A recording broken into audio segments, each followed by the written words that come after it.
بل څوک زموږ ګواښ نه کوي په دې ځان پوه کړئ هلته دې ولکه ګواښ وکړي دلته دې ولکه ګاښ وکړي دغه موږ خواره پښتونخوا یو دغه خوار خلک یو وچ به د زړه دا خبره کاږو چې کم سړی د پښتانه په منځ کې بې اتفاقي راولي پښتون سره جنګ دی موږ به د خدای سره دا قران کوو د ځان سره به دا قران کوو چې زموږ پلار یې ملګري به یې نه کوو چې خاص زموږ پلار یې ملګري به یې نه کوو او چې کم سړی پښتون د بدۍ راګرځي دا ته پر مځکه باندې ټکان و ناکه په ناکه او ځوانان مړه شو دا موږ پر کومه خوا روان یو دا څنګه ملک دی ته دا چی شپه کوې موټر روان یو ټوپک یې راایستلي بر یو موټر تېر شي 10 په پسې بل موټر تېر شي 40 په پسې کاکا خدای ته وګوره دا ملک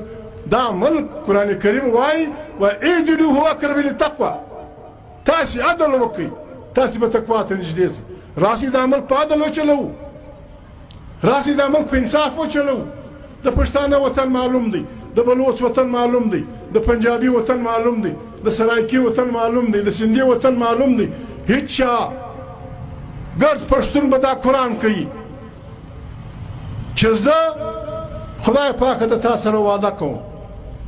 زه په قرآن شریف لاس ږدم چې زه نه بلوچ سره پر وطن بدي کوم نه د بلوچ وطن قبضه کوم نه د پنجابي دا قبضه کوم نه د سندي دا قبضه کوم زما وطن زما د خاوري زما د غرونه په دې خلک کار نه لري نن پاکستان د مهرباني وکړه نن پاکستان اوس هم بهترین ملک جوړېدای شي پښتون بلوچ سندی سرایکي سره ورونه دي هر یو پر خپله مځکه پروت دی چې قرآن کریم وایي چې ما یو پیغمبر بې له دغه کام بې ژبې نه دی لېږلی ته کور خرابې ته د کومې خوا راغلی بلکل د پښتونخوا ملي عوام پارټي دا مطالبه ده د پنجاب کې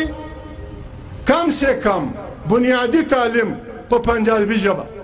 په سند کې خدا په سرایکي کې کم سے کم بنیادي اول تعلیم په سرایکي ژبه په پښتانه وطن کې د سکول د بچي ژبه باید پښتو وي بلوچ کې براهویان په بلوچ کې بلوچي دا د خدای حکم دی